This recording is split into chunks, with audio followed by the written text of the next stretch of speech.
Bonjour bien-aimés dans le Seigneur. Grande est encore ma joie ce matin de partager avec vous ce que le Seigneur a mis dans mon cœur et surtout de prendre la parole après quelques semaines passées sans prêcher. Peut-être il y en avait d'autres qui se posaient la question, mais où est-il? Le Seigneur est au milieu de nous et il nous garde encore. On est là ensemble.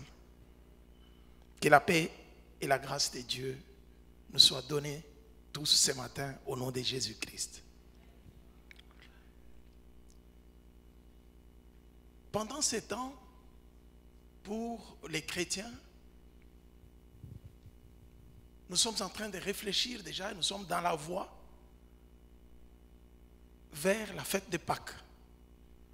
Et la fête de Pâques nous rappelle la mort et la résurrection du Christ. Pendant ces temps, les autres sont déjà dans les moments de préparatifs, les autres sont dans le moment des prières, de jeûne, de carême, pour arriver à cet événement, pour arriver à nous souvenir de cet événement qui est arrivé pour nous, pour notre salut. La mort du Christ. Pendant ce temps que nous réfléchissons sur la mort du Christ, qui nous donne la vie, le Seigneur m'a mis à cœur de partager avec vous, et ensemble avec nous, un message sur la voie qui conduit vers la mort. Je ne parlerai pas de la mort de Christ, mais je vais parler de la mort du chrétien qui est engagé dans le chemin de Christ. Et avant de commencer cette prédication, j'aimerais que le multimédia nous projette les thèmes que j'ai intitulés, les thèmes de ce message de ce matin, le message de ce matin que j'ai intitulé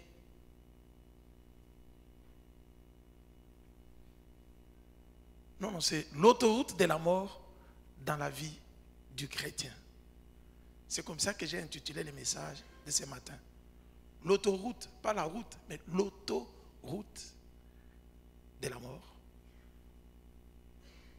dans la vie du chrétien.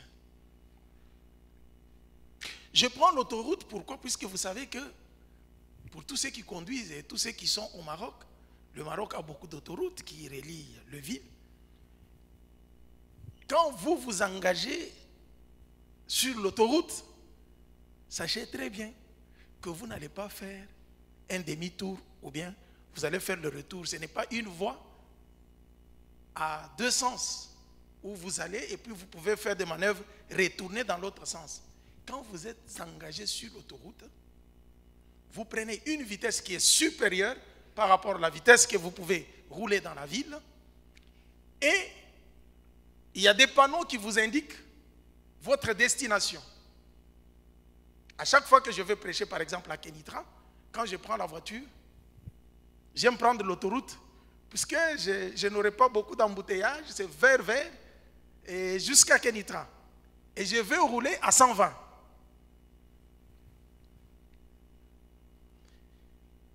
Pourquoi j'ai pris ça? J'aimerais prendre l'exemple de ce qui s'est passé en 1991.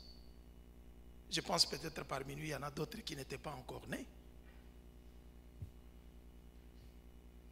Pour nous qui avons vécu pendant ce temps-là, il y a eu un événement qui s'est passé. Pour vous qui n'étiez pas nés, on vous explique ce qui s'était passé. Vous avez entendu parler de la guerre de Koweït. C'était l'invasion de l'Irak avec son président Saddam Hussein, qui avait envahi le Koweït. la coalition occidentale composée des États-Unis, du Canada, de l'Angleterre, ne pouvait pas accepter que l'Irak prenne la Koweït. Parce qu'il y avait des intérêts de pétrole, comme vous le savez très bien. Et que Saddam Hussein était quelqu'un fort, un président fort avec une armée forte. Alors, ils se sont levés, ils ont dit, nous allons les déloger de cette ville de Koweït, par force. Et ils ont pris toute l'armée, l'aviation, les militaires, ils ont envoyé à Koweït. Et la guerre de Koweït était là. Mais il y avait une route qui quittait une ville de... On peut nous montrer un peu l'image? Multimédia. Je pense, même si vous ne voyez pas très bien, il y a une grande route qui reliait une ville d'Irak qu'on appelle Bassora avec le Koweït. C'est sur cette route que l'armée irakienne s'alignait avec les chars, avec son armée pour aller à Koweït. C'est la route qui reliait Bassora, l'Irak, au Koweït City. Et qu'est-ce qui est arrivé? Les puissances occidentales, composées des pays que j'ai cités, des grandes puissances, ils se sont dit, pour anéantir, pour neutraliser, pour détruire l'armée irakienne, il nous faut prendre les stratégies.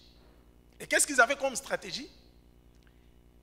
Ils attendaient avec leur aviation la sortie de l'armée irakienne. Dès que l'armée irakienne sortait sur cette autoroute, cette route qui reliait leur ville, leur pays au Koweït, on les laisse sortir.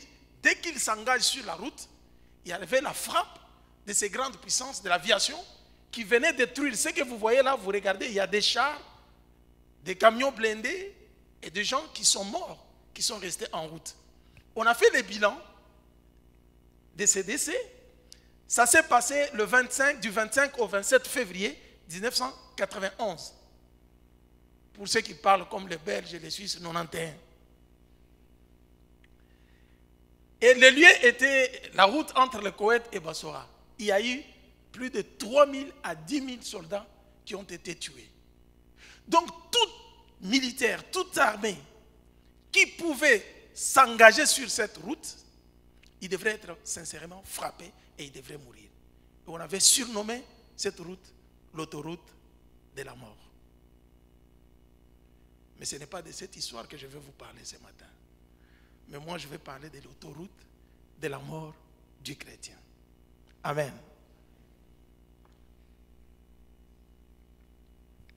J'aimerais que nous puissions prendre nos Bibles. Le message de ce matin se trouve dans l'épître de Jacques, le premier chapitre,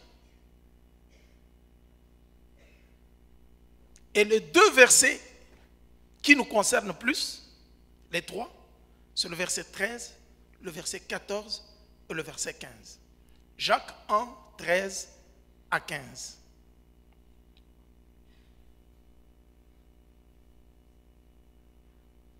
Jacques 1, 13 à 15. Je vais lire. Que personne, lorsqu'il est tenté, ne dise « C'est Dieu qui me tente », car Dieu ne peut être tenté par le mal, et il ne tente lui-même personne. Mais chacun est tenté quand il est attiré et amorcé par sa propre convoitise. Puis, la convoitise, lorsqu'elle a conçu, enfante le péché. Et le péché étant consommé, produit la mort. Amen. Prions le Seigneur. Dieu de toute grâce et de toute bonté, en ce matin, nous nous approchons du trône de la grâce pour obtenir miséricorde et secours dans nos besoins. Nous voulons, Seigneur, comme Marie, rester à tes pieds pour t'écouter. Parle-nous, Seigneur, et nous prions que le Saint-Esprit touche nos cœurs, nous change et nous transforme. Que nous ne soyons pas tout simplement des auditeurs oubliés, mais que nous puissions mettre en pratique ta parole. Car ta parole nous donne la vie. Ta parole nous délivre de tout mal et nous délivre de la mort. Et c'est par ta parole, Seigneur, que tu peux aujourd'hui délivrer tous ceux qui sont déjà engagés sur l'autoroute de la mort. Car tu es le Dieu de notre secours. Nous te prions dans les beaux noms précieux de Jésus. Je te recommande, Seigneur, ces moments, nos cœurs et moi-même. Parle-nous, Seigneur. Instruis nos cœurs. Que le Saint-Esprit fasse son travail dans ton Église. Au nom de Jésus, nous t'avons ainsi prié. Amen. Je parlais de l'autoroute de la mort. Et j'ai pris l'épître de Jacques, son premier chapitre, du verset 13 au verset 15.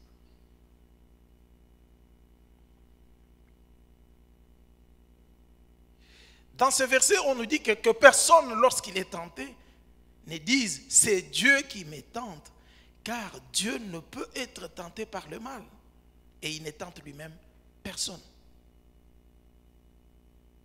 Le verset 14 nous dit « mais chacun est tenté quand il est attiré. » L'attirance, amorcé, ou quand il se laisse entraîner dans sa propre convoitise. Dans sa propre convoitise. Et c'est l'enchaînement qui arrive. On commence avec l'attirance, attiré par la convoitise. Et la convoitise nourrie comme une grossesse va enfanter, nous amener dans le péché. Et quand le péché est consommé, il produit automatiquement la mort. J'aimerais qu'on réfléchisse un tout petit peu sur ces versets ce matin qui nous parlent de la route de la mort. Comment nous nous engageons sur l'autoroute de la mort dans ces versets. Remettons d'abord l'épître de Jacques dans son contexte.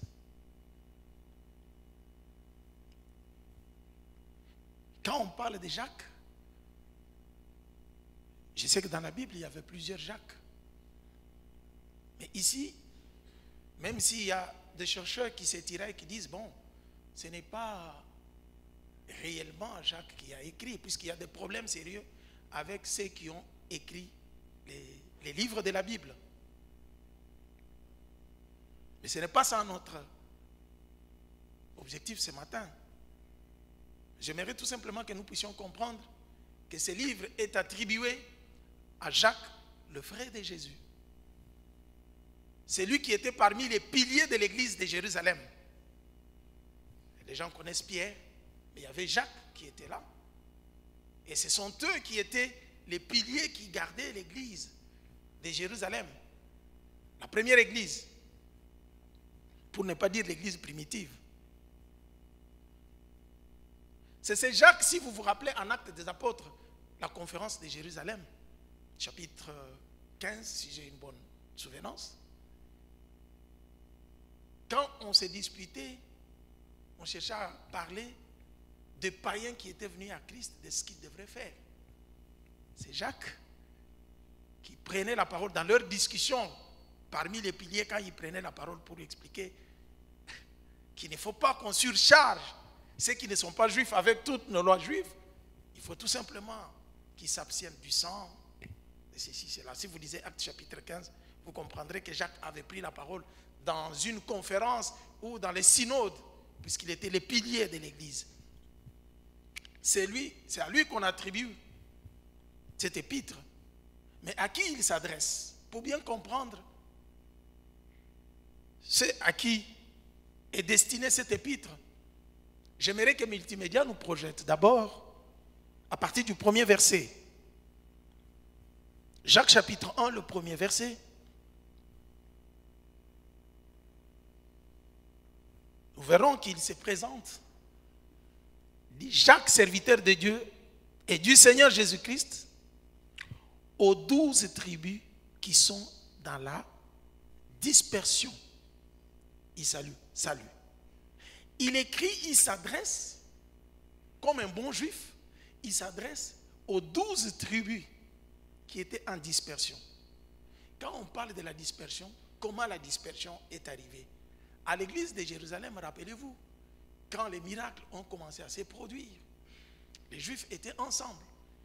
Ils disaient que c'est nous à qui le Seigneur a donné la parole, la loi. Il marche avec nous, il est avec nous. Et l'église de Jérusalem a voulu rester entre ces Juifs, partager la parole, manger les choses ensemble. Mais Dieu avait son plan pour que l'humanité entière soit sauvée.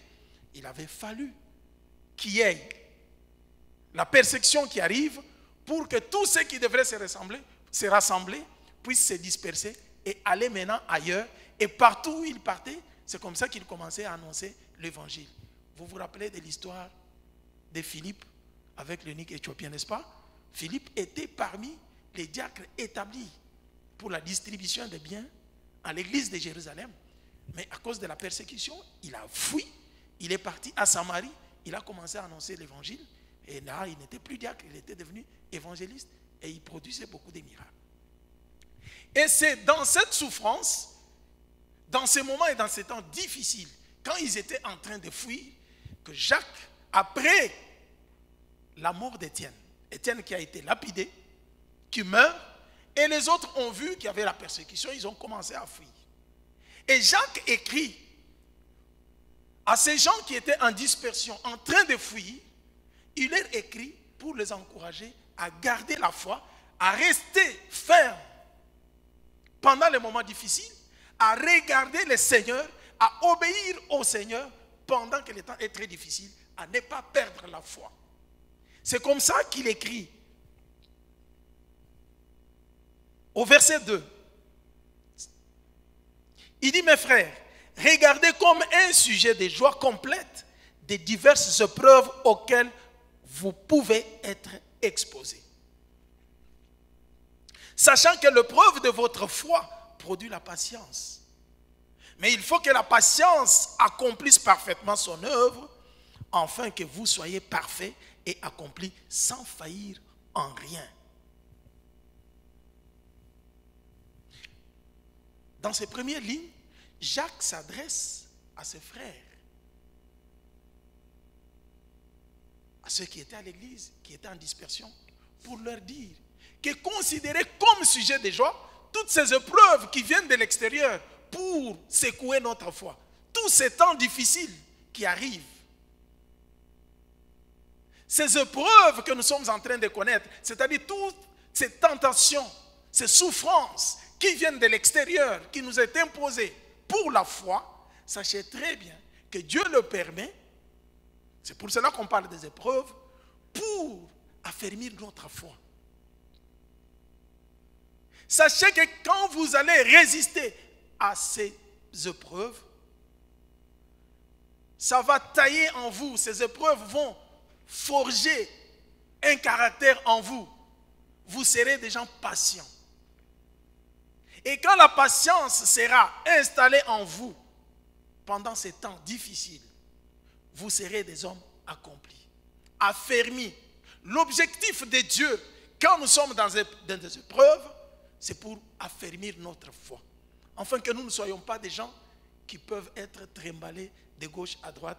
Quand il y a tel vent qui souffle, on est à gauche. Quand il y a tel l'autre vent qui revient, on rentre à droite. L'objectif des épreuves est de stabiliser, de former les gens accomplis, qui ne sont pas des gens qui vacillent à des moments difficiles. Ici, Jacques est en train d'expliquer l'importance des épreuves qui viennent de l'extérieur. Et il enchaîne, si nous lisons le verset 5, c'est pour juste nous faire comprendre le contexte avant qu'on arrive sur l'autoroute de la mort. Quand nous regardons le verset 5, il explique à ses frères que si quelqu'un d'entre vous manque de sagesse, qu'il la demande à Dieu qui donne à tous simplement et sans reproche. Et elle lui sera donnée. Si nous restons dans l'enchaînement de l'idée de l'apôtre Jacques, il dit pendant ces temps difficiles, pendant des tribulations, pendant la dispersion, il y a des gens qui vont perdre la foi. Pour ceux qui ne peuvent pas tenir, ils ne sont pas sages.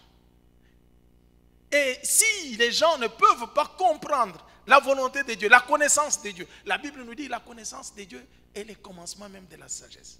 Pour les gens qui ne peuvent pas tenir quand il y a des tribulations, mais qui lui demandent la sagesse à Dieu, il leur sera donné. Mais qui demande toujours avec foi, il revient encore sur la foi. Il dit, puisque si vous n'avez pas la foi, vous serez des gens qui seront trimballés de gauche à droite. Il exhorte ces gens dans la souffrance à garder la foi, à rester persévérants dans les épreuves. Dans cette première partie, si vous allez jusqu'au verset 12, vous verrez ce que Jacques dit. Heureux l'homme qui supporte patiemment la tentation, car après avoir été éprouvé, il recevra la couronne de vie que le Seigneur a promise à ceux qui l'aiment. Au verset 12, il vient donner une leçon en parlant toujours des épreuves qui viennent de l'extérieur. Qui viennent, que Dieu permet que ça puisse nous arriver, afin que nous puissions grandir.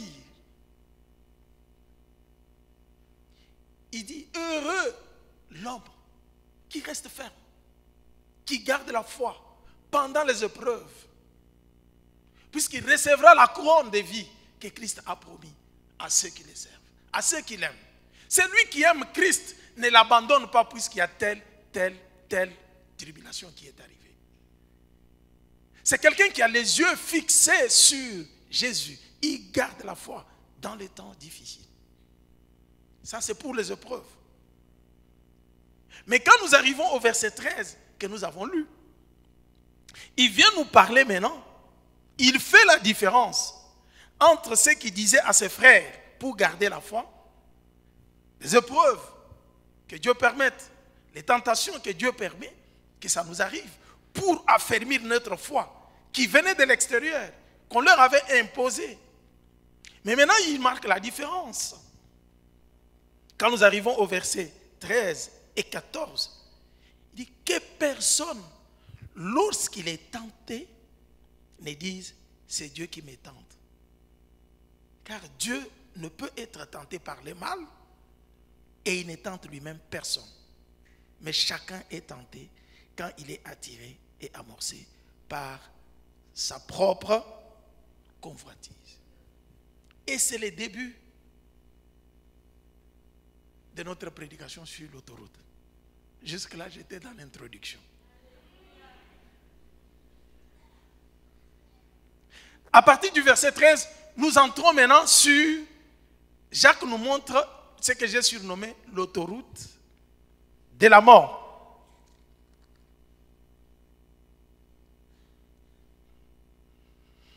Je ne sais pas comment je peux définir la première partie de l'épreuve. Je pense que le Saint-Esprit nous aidera à mieux comprendre ce qui est dit. Je me rappelle que dans cette première partie des épreuves qui viennent de l'extérieur, l'apôtre Paul les dit quand nous lisons Romains chapitre 5, verset 3, et quand nous lisons 1 Corinthiens chapitre 2, verset 12, et 2 Corinthiens chapitre 12, verset 9, l'apôtre Paul dit, nous nous glorifions dans les tribulations, sachant que la tribulation produit la patience. Alléluia. Dans cette première partie, quelle est la leçon que nous pouvons retenir? Jacques ne parle pas seulement à ces 12 tribus. Et aujourd'hui, l'épître nous concerne dans notre contexte. Je ne sais pas ce que nous traversons comme difficulté, comme problème. Mais pendant ces temps, Dieu nous demande de garder la foi dans les moments difficiles, dans la situation difficile que nous traversons, que nous ne puissions pas nier le Seigneur, que nous restions fermes, fermes dans la foi, en sachant qu'après toutes ces tribulations, Dieu va nous donner, va créer en nous. Le Saint-Esprit va travailler pour nous donner le fruit qu'on appelle la patience. Apprendre à patienter. Je sais que nous sommes dans le monde où la patience devient très compliquée. Je me rappelle quand on étudiait, quand on voulait faire le bac, il y avait un prêtre qui nous disait toujours, les péchés de la jeunesse, c'est l'impatience. Les jeunes ne patientent pas. Ils sont pressés. Et c'est pourquoi quand le Saint-Esprit vient en nous, il fait un grand travail. Ce n'est pas pour connaître quelqu'un qui est dans le Seigneur, à qui le Saint-Esprit a fait un grand travail, ce n'est pas par les dons spirituels. Non. Les dons, c'est quelque chose de gratuit que Dieu t'a donné pour que tu les mettes au service des autres. Mais quand le Saint-Esprit arrive, on a besoin de voir le fruit. Qu'est-ce que le Saint-Esprit a fait en toi? Tu étais un homme qui était méchant, mauvais. Le Saint-Esprit te transforme. Tu étais celui qu'on appelle, à chaque action, il y a une réaction. Mais on vient, il y a l'action, on te regarde, on s'attendait que tu vas réagir. On voit quelqu'un qui reste très calme. Je ne réagis pas. Dis, mais il est comment? On dit non, c'est à cause du Seigneur. Alléluia. Quand les épreuves arrivent, il nous fortifie dans la foi. Paul dit, il se réjouit quand il y a des tribulations qui arrivent. Est-ce qu'aujourd'hui nous pouvons nous réjouir quand il y a des tribulations? Parler des tribulations, c'est encore très fort. Qu'il y ait tout simplement des disputes au milieu de nous. Que tu viennes dans mon bureau, tu m'as attendu depuis longtemps, j'arrive fâché, je te dis, quitte, sors. Je quitte cette église-là. Non, mais c'est le pasteur qui a dit. Le pasteur, c'est un homme. Il est faillible. Vous croyez que je suis Dieu? Je suis un homme. Dans toutes mes faiblesses. Mais Dieu utilise les dons qu'il a donnés pour les mettre à la disposition de l'église. Nous avons besoin de prier les uns pour les autres. Les gens regardent les pasteurs, les membres du conseil, les responsables, comme des gens à part, extra. Il n'y a pas de Superman. Les Superman n'existent pas. Nous tous, nous avons besoin de la grâce de Dieu. Amen. Dis à ton voisin, les Superman n'existent pas dans l'église. Tous, nous avons besoin de la grâce de Dieu.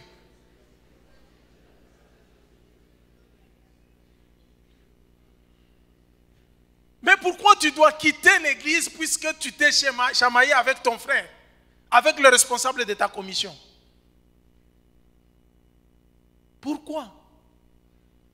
Dans cette église-là, il n'y a pas l'amour. On ne m'aime pas. Est-ce que toi, tu as manifesté l'amour d'abord à qui? À qui tu as manifesté l'amour? Non, bien-aimé. Il n'y a même pas encore la persécution. C'est la souffrance qui vient de l'extérieur. Les premiers chrétiens ont vécu. Ils ont été tués. Il y a ceux qui ont accepté de mourir. Étienne est mort, lapidé. Mais pendant qu'on le lapidait, il avait les yeux fixés sur Christ. Il dit, je vois le ciel ouvert. Je vois le Seigneur assis sur son trône. Quelqu'un qui est dans la souffrance, mais avec les yeux fixés sur le Seigneur.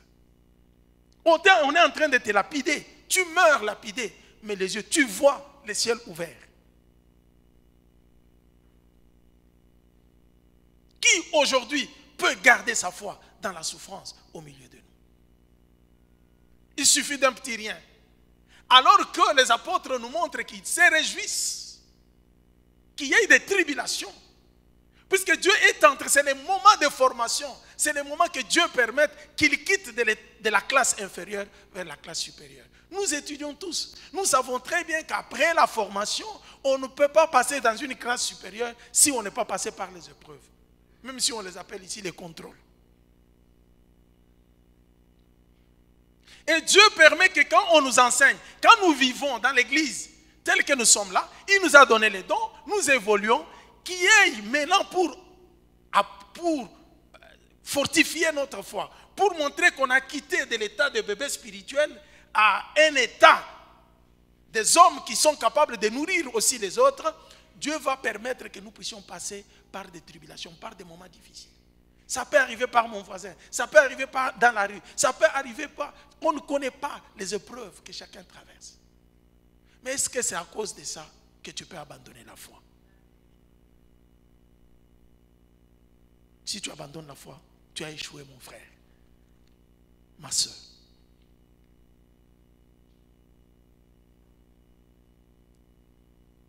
Mais l'apôtre Jacques vient maintenant nous expliquer la deuxième partie des épreuves, de la tentation, différente de la première. La première tentation, comme nous l'avons dit, sont des épreuves extérieures qui viennent pour affermir notre foi. La deuxième tentation est celle qui vient de l'intérieur. C'est là où nous entrons dans l'autoroute de la mort. Qui vient de l'intérieur. Il précise que si quelqu'un est tenté, qu'il ne dise jamais que ça c'est Dieu qui m'a tenté. Dans les épreuves, Dieu permet que nous puissions être touchés par les souffrances, par des difficultés, afin de voir, de prouver notre fidélité à Dieu. Comment nous restons à Dieu? Quand nous restons fidèles à Dieu, nous surmontons la tentation, nous devenons forts dans la foi, en relation avec Dieu. Mais la deuxième tentation, ce n'est pas ça.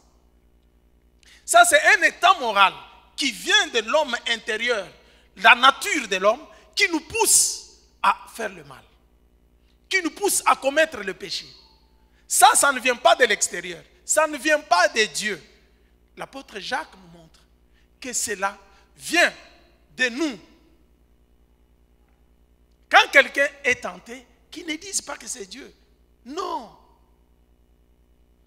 Qu'il sache qu'il est tenté par d'abord l'attirance de ses désirs, ses mauvais désirs. Et c'est à chaque fois qu'il y a dans l'homme, dans la nature pécheresse de l'homme, fait toujours qu'il y ait des mauvaises pensées qui arrivent. Même nous les chrétiens.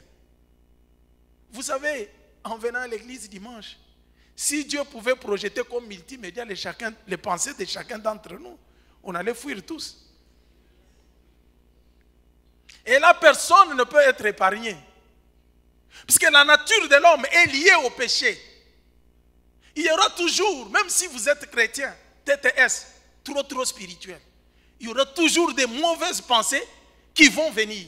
Mais la différence, c'est que je ne veux pas céder à ces mauvaises pensées. Et c'est là où nous voyons maintenant la différence. Je peux me mettre en colère. Je peux me fâcher contre Tésia. Je peux me fâcher contre Maman de la Lune. Mais je ne peux pas aller faire du mal. La Bible nous conseille.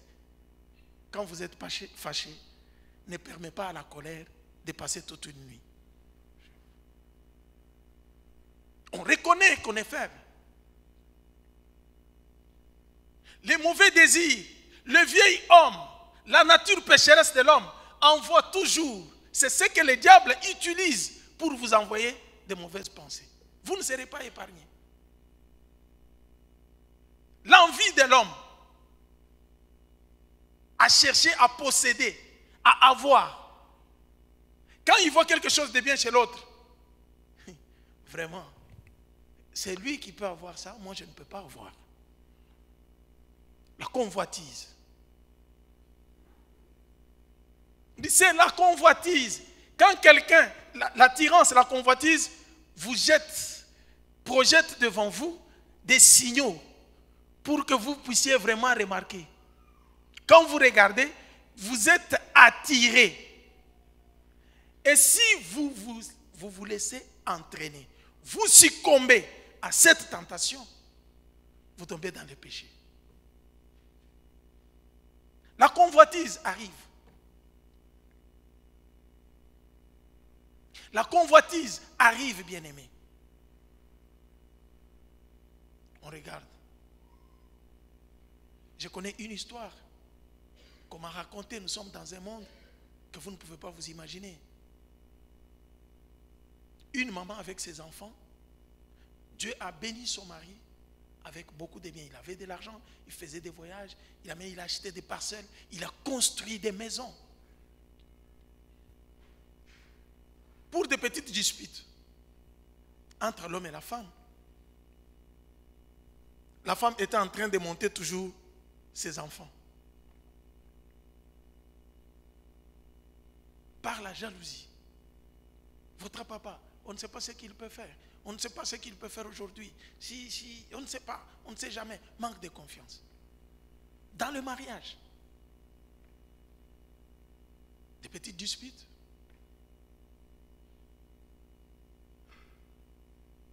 La convoitise touche le cœur de cette dame. Tu as les enfants avec ces messieurs. Les voitures, les maisons, c'est pour vous. Vous en utilisez. Cette femme va plus loin pour dire, il serait mieux d'éliminer mon mari. Comme ça, tout ce que nous avons comme bien reste pour mes enfants et moi. Et vous savez le comble des malheurs? Elle a empoisonné son mari. Le mari est décédé.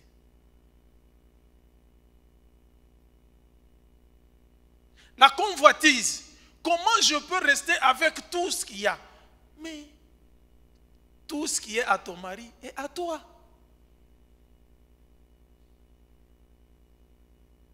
La convoitise. J'ai pris cet exemple pour vous montrer comment le cœur de l'homme est mauvais. Mais il faut savoir que quand vous vous entendez, vous sentez la convoitise qui commence déjà dans votre cœur. Dites-vous déjà qu'il y a le panneau qui me montre que vous entrez sur l'autoroute vers la mort. Ça commence par la convoitise.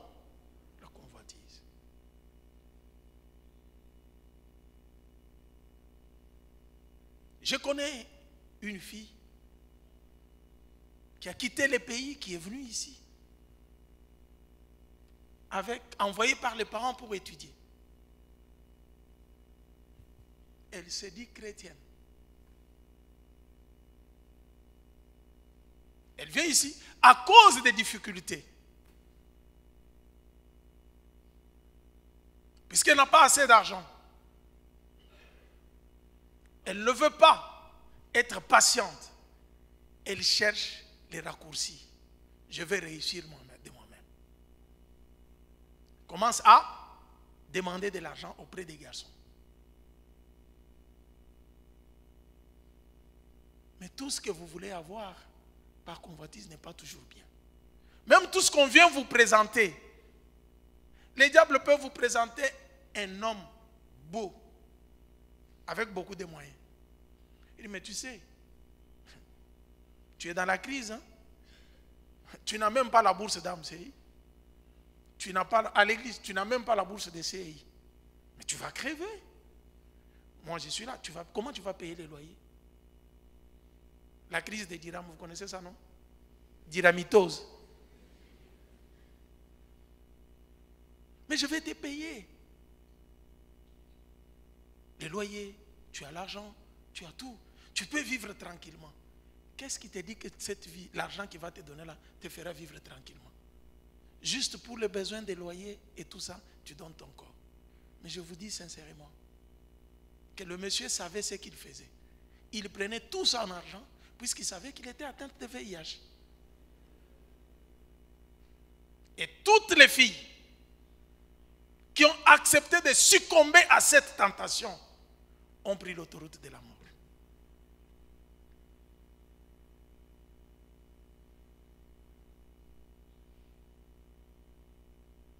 Jacques chapitre 4 verset 7 nous dit, résistez au diable et il fuira loin de vous. Il faut apprendre à patienter.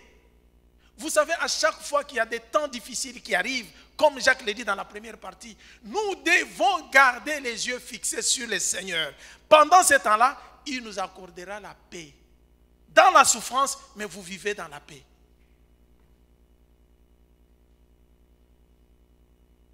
J'ai vécu cette expérience pas plus longtemps que ce mois. Quand nous sommes partis au Congo, j'avais une telle souffrance. J'étais en France quand on m'a annoncé la mort de ma belle-mère. Quelle souffrance pour moi. Quelle souffrance pour mon épouse. Il y a eu décès de mon beau-père quand nous sommes arrivés au Maroc en 2005. On arrive 2 semaines après notre arrivée. On ne connaissait même pas encore les gens très bien. On était venus le premier dimanche à l'église. On sort, on nous annonce que le beau-père est décédé. Imaginez-vous 14 ans après, on m'annonce que ma belle-mère est décédée. Pendant qu'on faisait les démarches, même pour chercher à l'évacuer. Dans cette souffrance, un jour après, elle est décédée un lundi 25 février 2019. Et le même jour, on nous annonce que sa petite sœur est dans les comas à l'hôpital.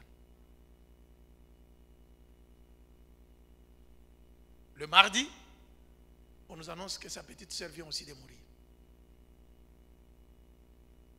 Et c'est comme ça que je suis venu de l'Europe directement. On a pris l'avion, on est reparti au Congo. Dans cette souffrance insupportable, nous nous sommes réunis, toute la famille. On s'est dit, nous devons lever les yeux vers le Seigneur.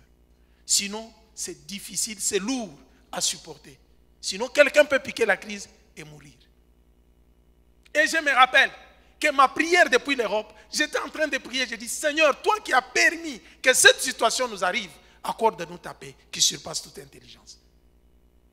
Et c'était ma prière pendant tout ce temps. J'ai dit, comme tu l'as permis, parce qu'un jour avant qu'elle ne meure, il y a l'un des intercesseurs qui priait, qui m'a appelé en Europe, qui m'a dit, Papa Camille, le Seigneur nous dit qu'elle va prendre ta belle-mère, elle va partir. J'ai dit, ah bon? J'ai dit, Seigneur, comme tu as averti, tu sais préparer nos cœurs pour accepter ces chocs.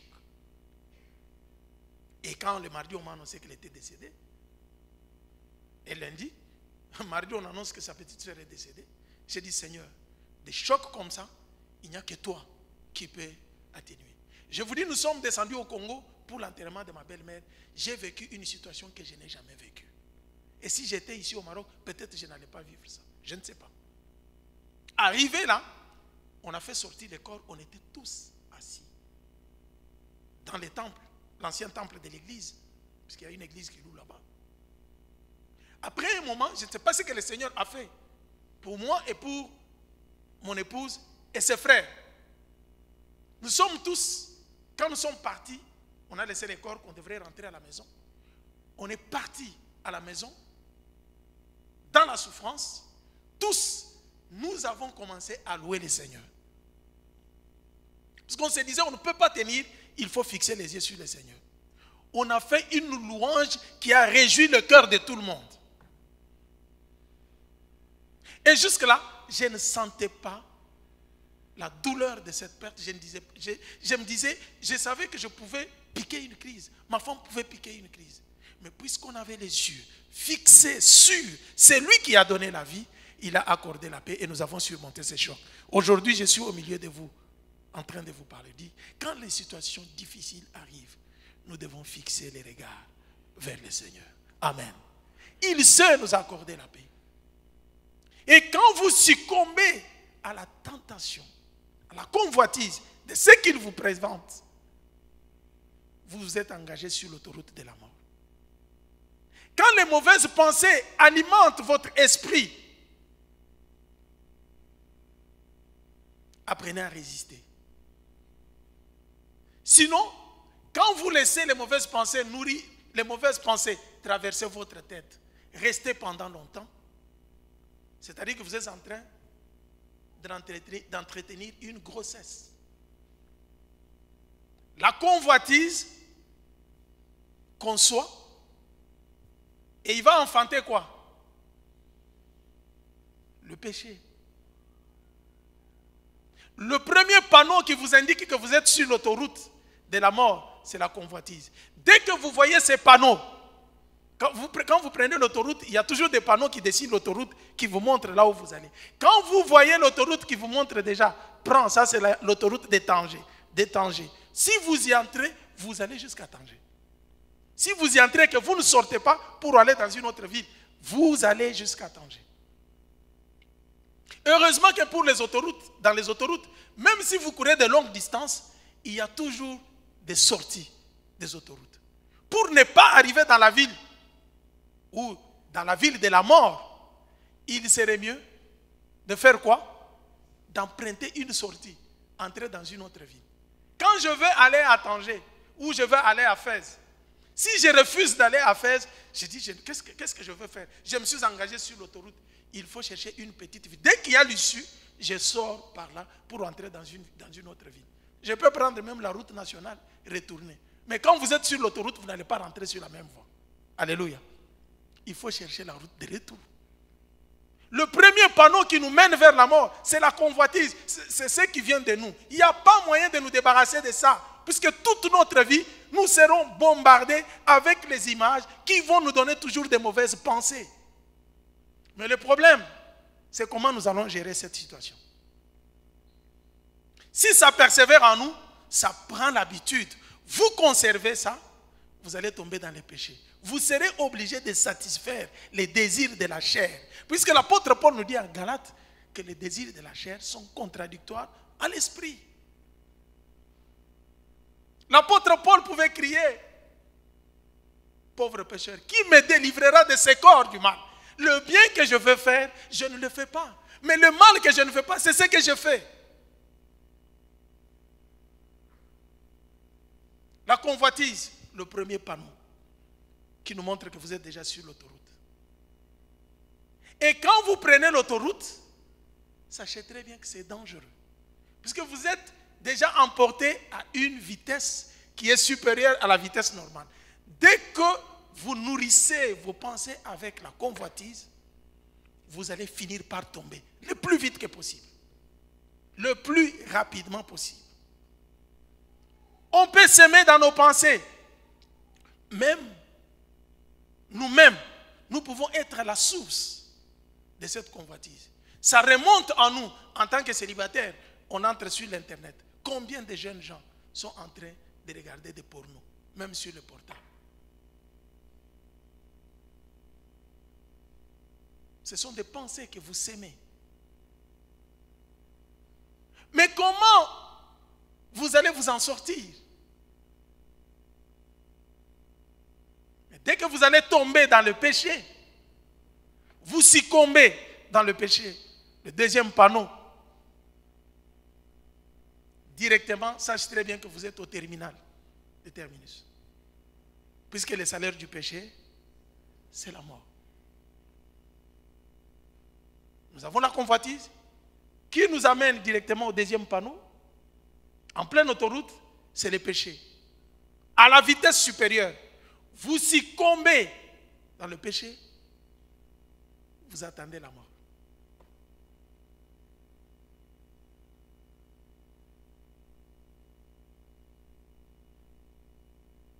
Heureusement, pour la bonne nouvelle, il y a toujours les issues de sortie. Quelles sont les pensées qui animent votre cœur?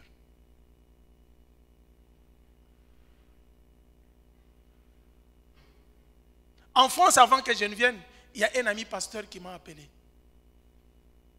On vient, on prie, celui-là est en train de prêcher. Vous faites autre chose. Qu'est-ce qui se passe? Il m'appelle, il me dit, Papa Camille, j'étais empoisonné à l'église. J'ai dit, quoi? J'étais empoisonné à l'église. Au milieu des enfants de Dieu. Vous savez que ce n'est pas quelque chose qui arrive du jour au lendemain. C'est quelque chose qu'on prépare dans la tête. Le pensée monte par la convoitise. Ça monte, ça monte. Qu'est-ce que je veux faire? Maintenant, je vais agir. Vous tombez dans le péché. Mais sachez-le très bien que la Bible nous dit, ne vous y trompez pas. On ne se moque pas des... ce qu'un homme aura sémé, il les moissonnera aussi.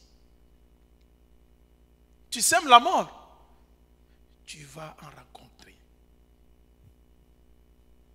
Dieu est un Dieu de justice, bien-aimé. Il est le Dieu de grâce, mais sa justice agit. Il nous propose des issues pour ne pas arriver jusque dans la ville de la mort. Si on est engagé, il peut y avoir les convoitises, oui. Si vous êtes déjà tombé dans le péché, il faut savoir ce qu'il faut faire. Le premier remède, c'est que quand la convoitise commence à venir, il faut préparer directement à changer de direction. Comment changer de direction? Comment chercher l'issue de sortie? Il faut prendre la parole de Dieu. Jacques chapitre 4, verset 7, il nous dit, soumettez-vous donc à Dieu et résistez au diable et il fuira loin de vous. Vous allez dire, mais dans ces cas, pour ce qui m'arrive, qu'est-ce que Dieu me dit?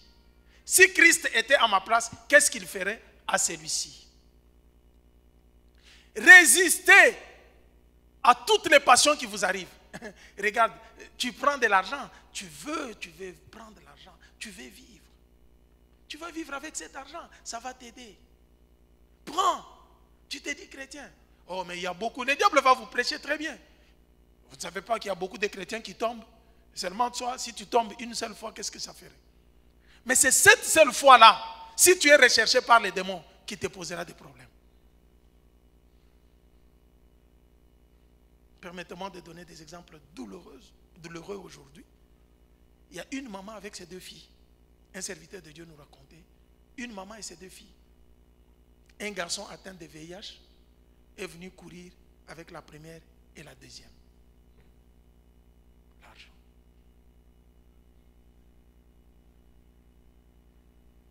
À cause de l'argent, vous empruntez l'autoroute de la mort. La convoitise. Oui, je veux avoir cet argent. Non. Vous commettez les péchés. Quand vous tombez dans le péché, vers jusqu'à la mort. Résistez avec la parole de Dieu. Quand le diable vous impose, il dit, faites tout pour lui faire du mal. Pour qui il se prend dans cette église? Il veut montrer que c'est lui qui est. Il faut vraiment, commence à dire, la parole me dit, aime ton prochain comme toi-même. La Bible va plus loin pour me dire, aimez même nos ennemis. Est-ce qu'en réalité, il est mon ennemi? S'il n'est pas mon ennemi, pourquoi je ne peux pas l'aimer? Nous venons dans l'église pour l'amour de Dieu. C'est pour manifester l'amour de Dieu.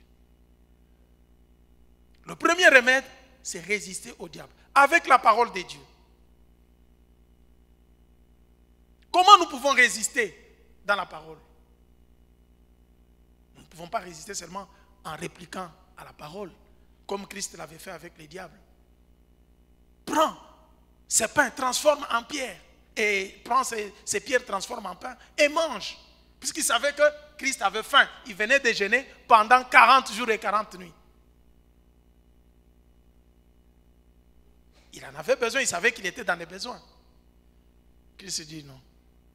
L'homme ne vivra pas seulement de pain, mais de toute parole. Il réplique, il résiste, il refuse. Deuxième issue de secours, de comment nous pouvons sortir de cette autoroute, c'est par la prière.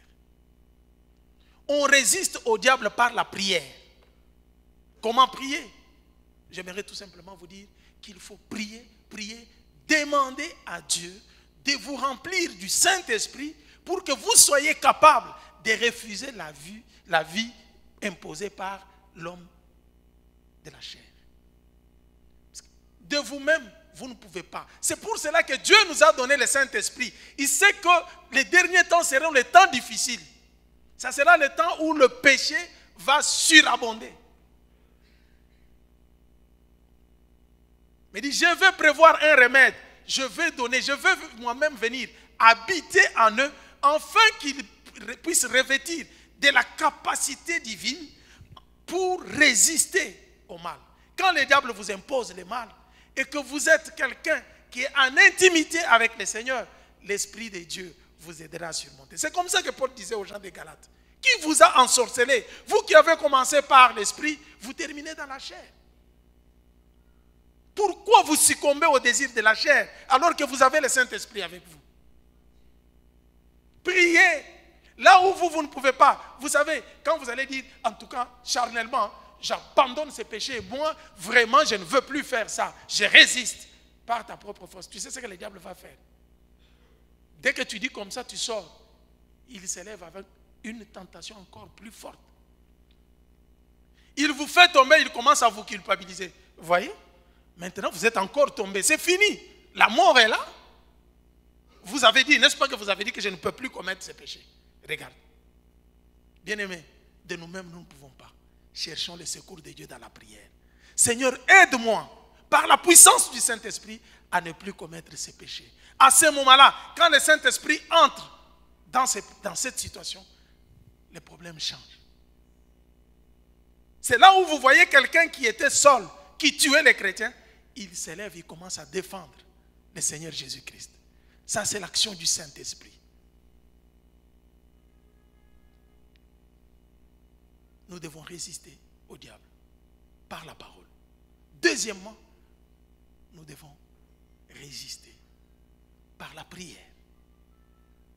Par la prière, nous devons résister au diable en priant, en demandant le secours du Saint-Esprit. C'est comme ça que Paul disait aux gens des Galates, marchez selon l'Esprit et vous n'accomplirez pas les désirs de la chair.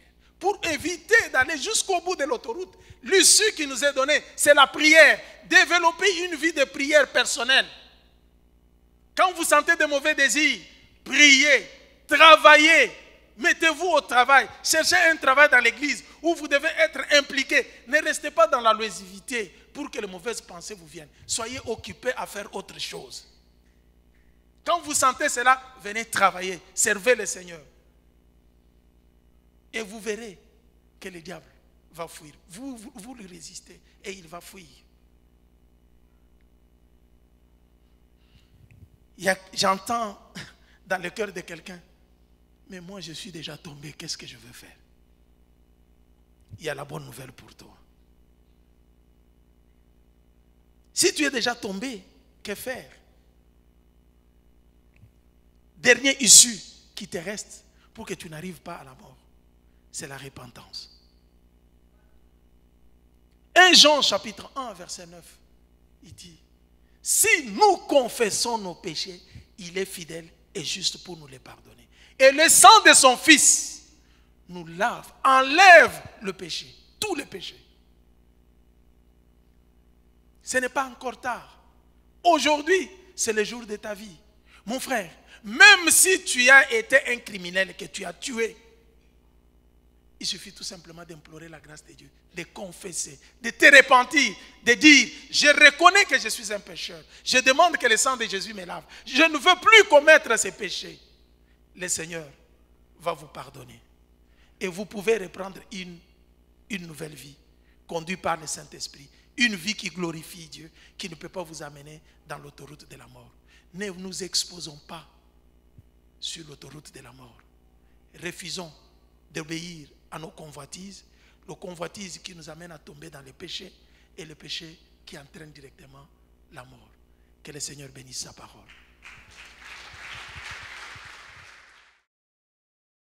Calvin, let's go.